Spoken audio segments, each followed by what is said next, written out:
Now here we have the zigzag stitch, and this is also following the same pattern of this one. Actually, I did it at a 0.5, which is almost like the stitch you'd use to create a satin stitch or a buttonhole. So you have the smallest one, and then you have 1, 2, 3, and a 4. So for this example, this is just the stitch length. So it's lengthening how far forward the zigzag is going. So here on this first one, it's straight across, and so they're all almost touching each other. And then it gently just gets slightly longer for each row. So now I'm just going to show you quickly how to do the zigzag stitch. Okay, now here on this machine, we talked about the different stitches. So to switch to the zigzag, which right here is showing the zigzag is a number 4, we're going to change the stitch selection here to number 4. And the default setting here is set at 1.4 stitch length and a 3.5 width. So for this example, we're not messing with the width at all. We're just adjusting the stitch length. Okay, so we have the machine set to sew the zigzag stitch. So for this, I'm going to do the exact same thing.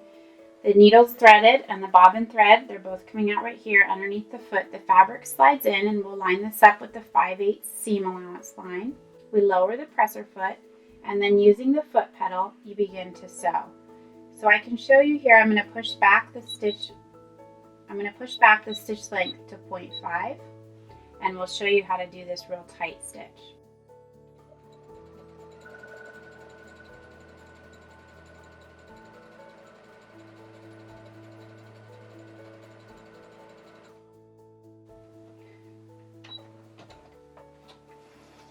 So here you have the stitch sewn at a 0.5 stitch length.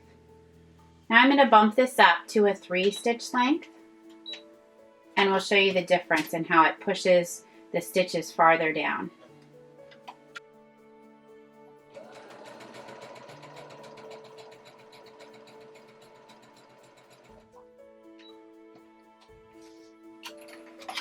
So here you have a much longer stitch length, that's sewn at 3, and you can clearly see the zigzag that goes back and forth. Now if I were just to adjust the stitch width, I'll show you what happens. With this example right here, the stitch width is set at 3.5. So let's lower that. We'll make it at 1. And now we'll see the difference of which part of the stitch is changing.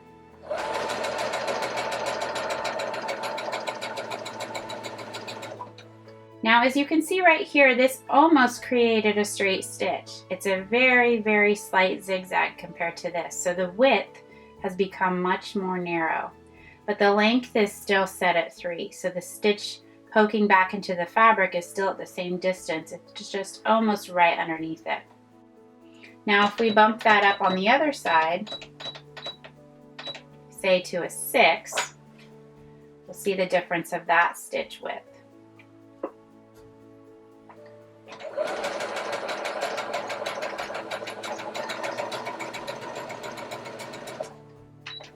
Now here we have a much wider zigzag. So you can see this stretches across wider. So this was at 3, this was at 1, and this is at 6. So it just creates a much wider zigzag.